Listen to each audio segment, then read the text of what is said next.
आप हमारे ई ट्यूटोरियल्स ज्ञान से class 8 to 10th 11 12th and graduation math का best and easy video lecture प्राप्त कर सकते हैं। इसके लिए आप चैनल को सब्सक्राइब कर ले और बेल आइकन को प्रेस कर दे। साथ ही साथ आप हमें फेसबुक, इंस्टा और टेलीग्राम पे फॉलो कर सकते हैं। नमस्कार, स्वागत है आपका ई ट्यूटोरियल्स ज्ञान में। आज हम लोग टेस्ट फर्स्ट के सोल्यूशन को देखेंगे। चलिए वीडियो को स्टार्ट करते हैं। ये सभी क्वेश्चन है जो कि टेलीग्राम चैनल पे सेंड कर दिया गया था। यदि आप टेलीग्राम चैनल से ज्वाइन नहीं हुए तो टेलीग्राम चैनल से ज्वाइन हो जाए। चलिए वीडियो को स्टार्ट करते हैं।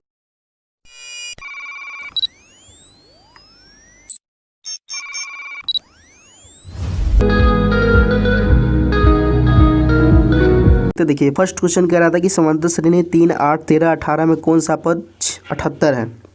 तो इसके सोल्यूशन में हमने लिखा है यहाँ a बराबर ये 3 था आपका, और d का वैल्यू क्या किए करते हैं 2 माइनस a1 करते हैं, तो ये आपका d का वैल्यू 5 आ गया। मान लिए कि AP का nवा पद 78 है, तो tn बराबर 78 हो गया। तो सूत्र क्या जानते हैं हम लोग, tn बराबर a plus n minus 1 into D. इसका जो वैल्यू था पुट कर दिया। इसके बाद यहाँ पे इस ब्रैकेट को तोड़े, इसके बाद प्लस 3 और -5 ये आपका -2 हो गया। उसके बाद ये -2 को इधर लाए तो ये +2 हो गया, तो 80 = 5n हो गया। इसीलिए n का जो वैल्यू है आपका 16 आ गया। तो लास्ट में लिखे आता है 16वां पद 78 है। आई होप ये समझ गए होइएगा। चलिए फिर 2 नंबर सवाल क्या कर रहा है कि अभाज्य गुणनखंड विधि से 8, 9 और 25 का मौसा और लसा ज्ञात करें। तो सबसे पहले तो सबका अभाज्य गुणनखंड विधि तोड़ दिए। इसके बाद यहाँ तोड़ने के बाद क्या नज़र आ रहा है सब में कि 8, 9 यहाँ हम पाते हैं कि 8, 9, 25 में कोई उभयनिष्ठ गुणनखंड नहीं है, इसीलिए HCF जो होगा 1 हो जाएगा। और उसके बाद LCM = क्या होगा, सभी नंबर को आपस में गुना कर दीजिए, तो LCM आपका ये आपका 1800 आ गया। 3 नंबर सवाल क्या कर रहा है कि द्विघात समीकरण x² - 2√2x + 1 का मूल ज्ञात करते हैं। मूल हम लोग कैसे ज्ञात करते हैं, सबसे पहले तो जो समीकरण दिया था उतार देते हैं। उस समीकरण से जो ए का वैल्यू आपका देखिए 1 आ गया, नहीं कुछ छिपा हुआ है तो 1 छिपा हुआ है। फिर बी का वैल्यू निकल गया, फिर सी का वैल्यू निकाल लिए। उसके बाद हम लोग क्या जानते हैं फार्मूला, अब x बराबर -b प्लस माइनस √b² - 2 है। ये आपका फार्मूला होता है x = जिसका जो वैल्यू था पुट कर दिए। b के जगह पे -b तो पहले से -b होता है, तो माइनस का माइनस, और b के जगह पे -2√2 प्लस माइनस √b²। तो b के जगह पे -2√2 का होल स्क्वायर -4 गुने 1 क्योंकि a और c दोनों का वैल्यू एक ही है। बाई 2 गुने a, तो 2 गुने a कर दिए। उसके बाद ये प्रोसेस को हम लोग आगे सॉल्व करते हैं। सॉल्व करने के बाद यहाँ पे लास्ट में 2√2 प्लस माइनस 2/2 आता है, तो दोनों में 2 कॉमन है, तो 2 कॉमन लेके ये 2 से 2 कट गया आपका। तो फाइनली आपका बच गया √2 + -1। इसका अर्थ हुआ कि x का 2 वैल्यू हो जाएगा, √2 + 1 और √2 - 1। प्रकार 4 नंबर सवाल देखिएगा। ये सोल्यूशन आपको टेलीग्राम चैनल पे PDF के रूप में भी सेंड कर दिया जाएगा, आप वहाँ से डाउनलोड कर लीजिएगा। 4 नंबर कह रहा है कि AP में a = इतना दिया हुआ है, d = इतना दिया हुआ है, an बराबर इतना है, तो n और SN ज्ञात करें। तो सिंपली जो दिया हुआ था प्रश्न से हम लोग a = d = an = लिख लिए। उसके बाद हम लोग चूँकि n बराबर क्या जानते हैं, an बोले या tn बोले दोनों एक ही होता है, बट क्वेश्चन में n दिया हुआ है तो हम लोग n लेके ही चलते हैं। तो चूंकि n बराबर a plus n minus 1 into D होता है, सबका वैल्यू दिया हुआ था, पुट कर दिए। उसके बाद यहाँ से क्या होगा, n का वैल्यू निकलेगा, क्योंकि n का वैल्यू यहाँ से निकल जाएगा। तो n बराबर आपका आ गया 16। अब कैसे आ गया प्रोसेस खुद से थोड़ा देख लीजिएगा। ये वैल्यू निकलने के बाद हम लोग क्या SN निकालना है, तो SN बराबर क्या होता है n/2 into 2a plus n minus 1 into D, जिसका जो वैल्यू था पुट किए। के बाद देखिए यहाँ पे 16/2, तो 16/2 का अर्थ हुआ 8। अब उसके बाद 5 दूना हो गया ये आपका 10, 16 में से 1 गया तो हो गया 15। डी का वैल्यू आपका 3 दिया हुआ था, 15 45 गुने 10 ये 55 हो गया। अब 55 में 8 से गुना करेंगे तो ये 440 हो गया। तो SN का वैल्यू आपका 440 और n का वैल्यू 16 आ गया। 5 नंबर सवाल क्या कर रहा है कि 2x + 3y = 11 और 2x - 4y = -24 को हल करें। तो सिंपली जो समीकरण दिया था समीकरण को उतार दिए, 1 और 2 मान लिए। उसके बाद समीकरण 2 में से समीकरण 1 को घटा रहे हैं। काहे घटा रहे हैं, क्योंकि समीकरण 1 और समीकरण 2 में दोनों का x का जो गुणांक है 2 है, इससे घटाने के बाद ये कट जाएगा। तो घटाएंगे सिंपली, तो 2x और +2x और -2x ये आपका कट गया, बच गया -4y, और माइनस साइन चेंज होने के बाद ये हो जाएगा -3y, दोनों जुटकर हो गया -7y। और -24 और -11 को जोड़ेंगे तो -35 हो गया। तो y का वैल्यू आपका 5 आ गया। सिंपली जो y का वैल्यू निकला है समीकरण 1 या समीकरण 2 में डाल दीजिए। तो हम लोग यहाँ से y का मान समीकरण 1 में डाले हैं, तो x का जो वैल्यू आया आपका -2 आ गया है। उम्मीद करते हैं आप लोग का भी यही आया होगा। नंबर सवाल देखिए 6 नंबर का क्वेश्चन, चलिए एक बार पहले पढ़ लीजिए क्वेश्चन। देखिए 6 नंबर का रहा था कि दी गई आकृति में यदि LM बराबर PQ हो, यानी LM बराबर PQ हो, ये दोनों आपस में बराबर हो, और कोण BOC 125 डिग्री हो, इस कोण के बारे में बोल रहा है कि BOC 125 हो तथा CDO 70 हो, यानी इस कोण के बारे में बोल रहा है कि ये 70 हो, तो एंगल DOC और एंगल DCO ज्ञात करें, यानी ये एंगल ज्ञात करें और ये एंगल ज्ञात करें, यानी इस त्रिभुज में ही हमें ज्ञात करना है। 6 नंबर के सोल्यूशन को देखते हैं। प्रश्न से जो डाटा दिया हुआ पहले उसको उतार लिए थे। एंगल BOC बराबर 125 डिग्री और CDO बराबर 70 डिग्री, और हमें कह रहा था कि PQ बराबर LM है, तो ये पहले लिख दिए, यहाँ तक का डाटा हमने उतार दिया। और फिगर में देखिएगा तो क्या कर रहा है कि इस लाइन पे देखिए ये कोण हमें दिया हुआ है 125, तो क्या हम लोग ये कोण निकाल सकते हैं? तो सिंपली 180 यानी 180 में से हम लोग 125 घटा देंगे तो ये आपका निकल कर आ जाएगा 55। तो वहीं पे यहाँ पे हम लोग किए हुए हैं angle BOC plus BOA equal to 180 degree, तो आपका BOA बराबर 55 डिग्री आ गया। हम BO को AOB भी बोल सकते हैं, ठीक ना। तो आपका BOA 55 डिग्री आया है, कहने का सेंस AOB 55 डिग्री, तो जितना AOB होगा उतना ही फिगर में देखिए COD भी होगा, क्योंकि ये दोनों एक दूसरे के बराबर हैं। तो आपका इस त्रिभुज में देखा जाए तो ये पता है पहले से, ये निकल कर आ गया आपका 55। तो सिंपली क्या हम ये नहीं निकाल सकते हैं? ये तो फाइनली निकल सकता है, क्योंकि जानते हैं त्रिभुज के तीनों कोनों का ये 180 होता है। दो का पता हो गया तो तीसरा का तो निकल ही जाएगा। तो वही आगे हम लोग किए हुए हैं। अब त्रिभुज CDO में एंगल ये प्लस एंगल ये प्लस एंगल ये, कहने का सेंस ये कोण है, ये कोण और ये कोण बराबर 180, जिसका जो वैल्यू था यहाँ पुट कर दिए। पुट करने के बाद देखिए फाइनली CDO का वैल्यू भी आपका 55 आ गया।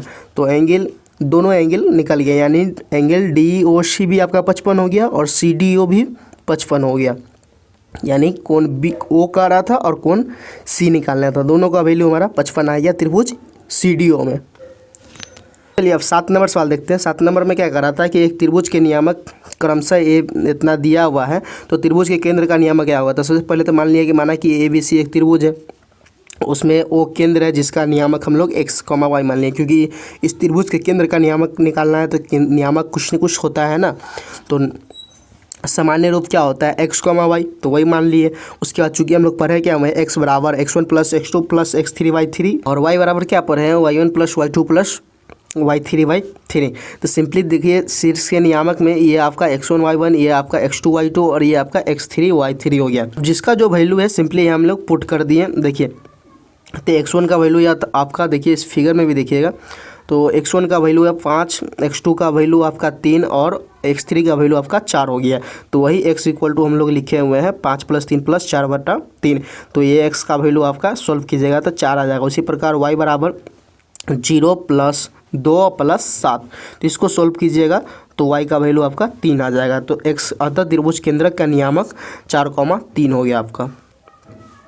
8 नंबर सवाल उसी प्रकार कह रहा है कि अपनी थैले में 3 लाल गेंद हो और 5 काली गेंद हो, तो इसमें से एक गेंद यदृच्छा निकाला जाता है, तो इसकी क्या प्रायिकता है कि गेंद लाल हो।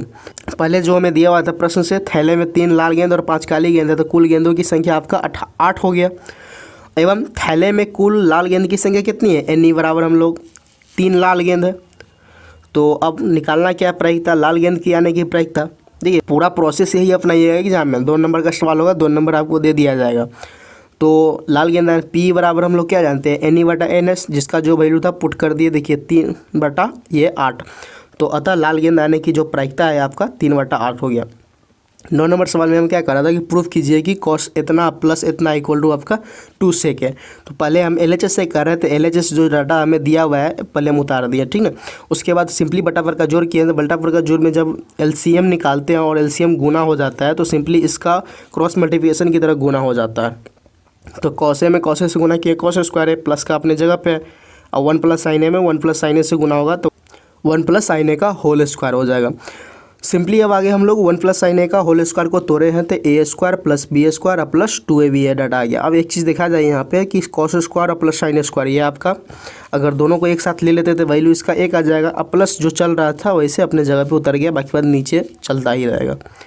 आगे फिर देखिए cos square plus sin square का वैल्यू आपका हो गया 1, अब पहले से ही 1 था ये, अब +2 sin a अपने जगह पे है, नीचे जैसे चलता रहा था वो चल रहा ही है। फिर आगे देखिए तो 1 1 ये आपका 2 हो गया, प्लस 2 साइन ए और बट्टा में जो चल रहा था वो फिर चलता रहेगा।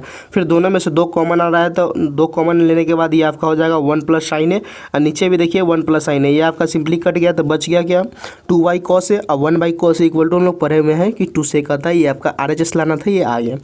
आई होप ये समझ गए होइएगा। जहाँ भी आपको नहीं समझ आ रहा होगा वीडियो को पुश कीजिए, खुद से थोड़ा समझने की प्रयास कीजिए। 10 नंबर इसके बाद कह रहा था कि prove that sine theta minus 2 cos cube theta बटा 2 cos cube theta minus cos theta equal to tan theta में लाना है। हम लोग सिंपली LHS से चल रहे हैं, LHS को उतार लिए।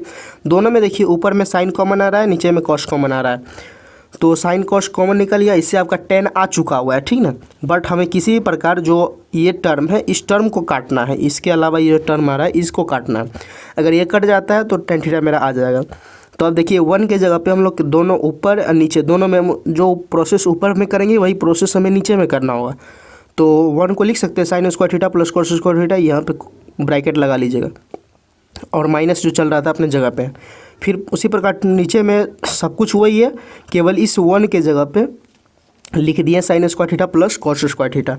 उसके बाद सिंपली ब्रैकेट को जब तोड़िएंगे तो कुछ इस टाइप से हो जाएगा, sine square theta plus cos square theta और minus square theta plus cos square theta, फिर माइनस का ये माइनस हो जाएगा और 2 साइन स्क्वायर थीटा अपने जगह पे है, ठीक। फिर उसी प्रकार बाई हो गया, कॉस थीटा अपने जगह पे है, 2 कॉस स्क्वायर थीटा अपने जगह पे है, फिर ये माइनस ये और ये प्लस ये और माइनस ये, जब ब्रैकेट ही टूटेगा तो यहाँ पे फिर ये माइनस आ जाएगा। साइन स्क्वायर थीटा अपने जगह पे है, कॉस स्क्वायर थीटा अपने जगह पे, कोई चेंज नहीं हुआ। उसके बाद देखिए यहाँ पे साइन स्क्वायर थीटा है, यहाँ पे माइनस 2 साइन स्क्वायर थीटा है, तो ये घट कर आ गया साइन स्क्वायर थीटा, ठीक ना। कॉस अपने जगह पे आ गया, ये साइन थीटा कॉस थीटा चलते रहेगा। सेम लॉजिक नीचे में देखिए, यहाँ पे 2 कॉस स्क्वायर थीटा है, यहाँ पे माइनस कॉस स्क्वायर थीटा है, तो घट कर ये कॉस स्क्वायर थीटा आ गया, माइनस साइन स्क्वायर थीटा अपने जगह पे है। अब दोनों में देखा जाए तो cos square theta minus sign square theta ऊपर नीचे दोनों ये कट गया, सिंपली आपका आ गया sine theta by cos theta, ये आपका होता है टेन थीटा। तो ये आपका RHS आ गया। आई होप ये समझ गए। जहाँ भी दिक्कत हो वीडियो को पुश कीजिए, खुद से थोड़ा समझने का प्रयास कीजिए। अगर खुद से भी नहीं समझ आए तो जो आपको नंबर दिया गया है मेरा, उस नंबर पे मैसेज कर दीजिए, आपको समझा दिया जाएगा अच्छे से, ठीक ना।